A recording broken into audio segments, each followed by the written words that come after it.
Thanks for joining. What I'd like to do today, you saw that the title of the session is going to be around um, scheduling jobs. Before I jump in, I wanted to hear from you guys. How are you guys scheduling your jobs today? What does that look like for you? Hey, Jerry, if you want to start. Yeah, I can. So for us, it's kind of haphazard. We really haven't found a really good system for scheduling our work.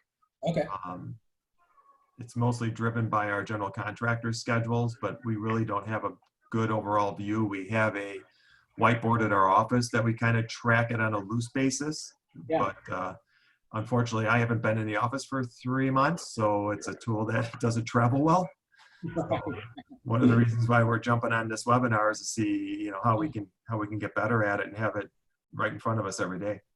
Are you still working from home or are you back in the office? No, still working from home. I had started going back 2 days a week, but unfortunately had a possible exposure, so we've been on a 2-week self-isolation. Right. Wow. How about you, Jason?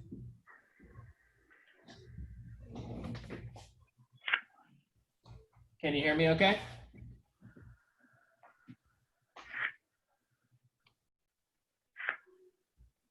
We can't hear you if you can hear me. I think you can.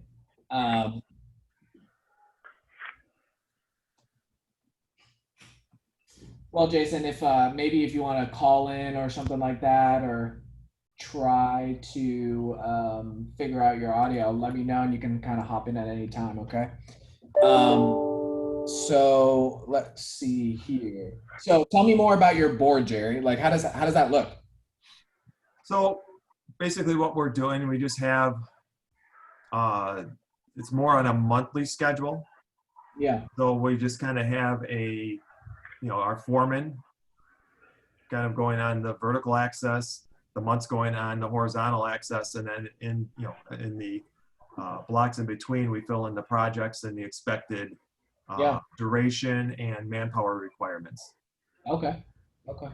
And then we also kind of keep track of, what we think are contracts to be signed. So the project manager or the superintendent has a good handle of what's coming down the pipeline. Sure. Jerry, are you on our project management side of the system at all or no? I haven't. I've seen it. I guess I need to talk with you guys to see what I need to do to get on it. Yeah, so that's part of what I'll show you here is kind of the big picture behind it. You can ask me any question. And Jason, if you figure out your audio, let me know, and we can chat too. So let me share my screen with you guys. You can see it.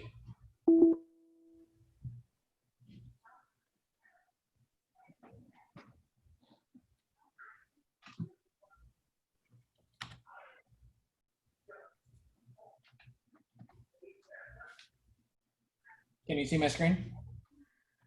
I can see it, yes. Okay, perfect. So a couple of things that you'll notice. When we flip on the project management side of the system, the one way you can think about it is two sides of the same coin, right? So you'll see a new button up here that says create new project manager, right? And so what that does is kind of like kicking off the project, right? So you click on that, you'll see the system turns dark. And this is the project management side of the system, okay? Now, what this does, takes the sales side, puts this information here for you, so you don't have to do any kind of double entry. But then you'll see these fields are different, and then these activities are different. Rather than sales behaviors, project management behavior, right? So just to run through this at a high level, here we have the project state, which would consist of pre-construction, production, and closeout. Here's the estimated complete date, how big or small the job is. We have, let's see here. Actually, I'm gonna do this in a live system.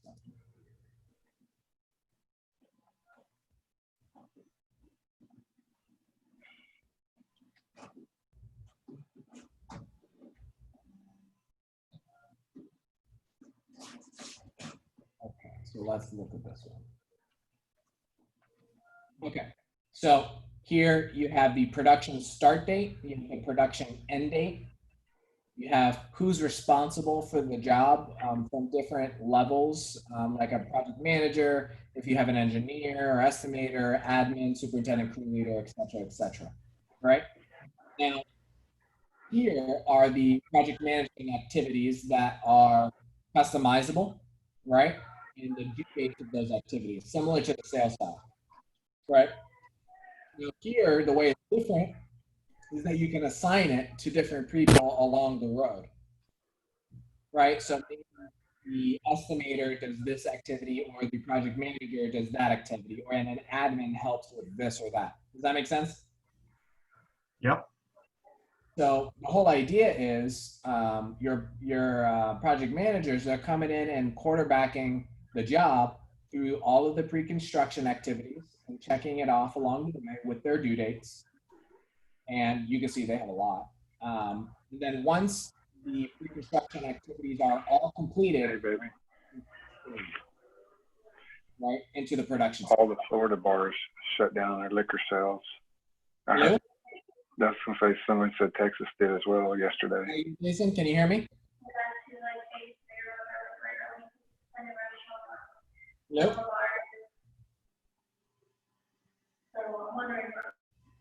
I just muted you there, Jason, because I think we could hear you there.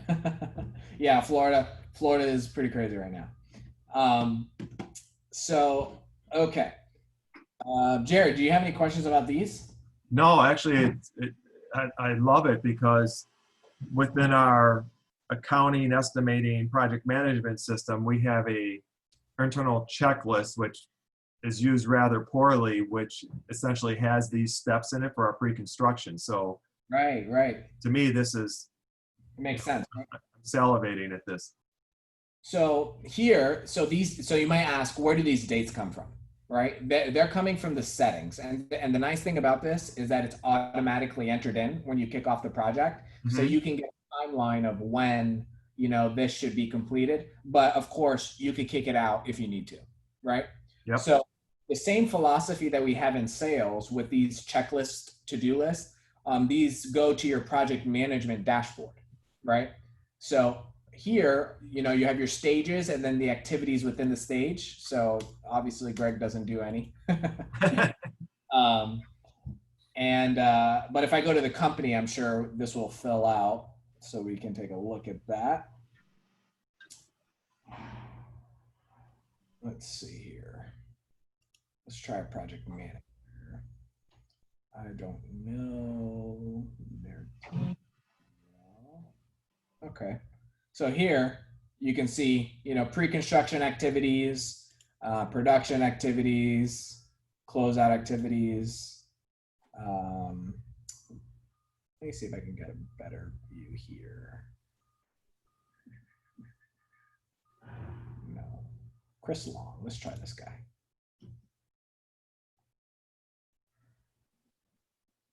Yeah, that seems about right. Yeah, so you can see, one reason why we built it this way is because you can see all money collected. And I have clients tell me all the time that we have jobs sitting out there for weeks and weeks that we haven't gotten paid on, but the work is done. You know what I mean? And so it's like, so that's why we built it this way. So you can have the closeout activities, make sure all money collected. So Chris Long, what he's doing is he's coming to the dashboard, collecting the money. And then as soon as he does that, he's able to, check off that activity right here in the closeout. So that's the project management checklist behaviors. But another thing that we have in here that's really nice is the production start date and end date. And when you add these dates in, it goes to the scheduling tool that we have, and that's on the home page. So here is an example. We're just starting to roll this out with Best Roofing, so you can see what an example of what that would look like. So when you put those production dates in here, you see the building, who's responsible for it, the start date, end date, and the stage that it's in. So here's an example of that. So you Jerry, if you have a question, it's like this job right here sparks a question in my head. Why is it on the schedule if there's pre-construction activities that are still left undone, right? Because you don't know if there's a permit or that's outstanding or something like that, right? And you want to know these things before you're doing that job. So you can drill into the job itself and see what's undone and make sure your guys are doing the right things before they start the job. So let's check. Okay. W-9 for contractors, insurance. You know, these are important things before you're starting the production of a job. So, you know, it's important that, you know, these guys are getting these things done before the production start date. So, let's see here. One thing that's really nice, Jerry, let me ask you, how many jobs do you have in production at any given time? Could be 24. 24? Yeah, that's a lot. So what Best Roofing is doing is they're coming in here, and let's say this job is, you know, kicked out another couple weeks. You can come in here and change the start date, and let's just say, you know, July, and then you save that. If I were to do that, it would move it on the calendar out till July. So, yeah, that's how all that's working together. But yeah, you can change the week, the view of week, month, or quarter, so that you can get a nice perspective on that and scroll back and forth between your jobs. Now, they only show on this calendar if they have the production dates scheduled. So I'll come in here and you'll see the production dates are in there. And that is linked, but not separate, totally separate from these activities on the project management side, because they're related to one another, obviously. But we had to give you enough flexibility to, you know, do what you got to do, sometimes out of order. You know what I mean? Yep. So, yeah, I mean, that's the project management side of the system in a nutshell. No, it's very impressive. What questions do you have about it? You know, it's you know, having been in follow-up the sales side for so long, it's very intuitive. It follows what you've been doing on the other side. Right. I like the behaviors. I mean, that aligns with what we're doing internally. I think it does a better job for us. I like the scheduling. I'm assuming you can print PDFs of the schedule to you know, send out to the team weekly. If, you know, if they don't have access to it, I guess. Sure. Yeah, you can print the page. And then probably again, it'd just be, you know, just going over what the costs are and making that work. So how many people, so are your salespeople project managing as well, or do you separate that out? That's separated. Okay. So how many people would be in this side of the system, you would say? So I guess the people would be touching this would, you know, I would be adding my superintendent and probably each foreman, anybody who's running the job, right, doing the actual production. Yeah. Because they would have maybe some sales behaviors to check on. Right. Or maybe that's just the project manager. So I mean, it could be adding one more person or up to 12. Sure. So I would say right now the feedback that I'm getting is that it's gonna be hard to get the foreman and crew leaders to utilize something. I don't know if that's the case for you. Maybe not. I don't know. They got their hands full. Yeah. So that's kind of the feedback from other people that I'm hearing. So you know, if you wanted this, it would basically just be an extra $25 a user. No, it's just like an add-on that we have there. No, if you could have someone get a quote over to me, and then we'll get this thing going. Yeah, and as you can see, we can set it up, and you know, I'll hand you back off to Christine, and she'll set you up. It takes maybe 2 meetings to do that. You know. Mm-hmm. No, I'm excited. Yeah, we can get the ball rolling, and I'll send that over to you right now. Great.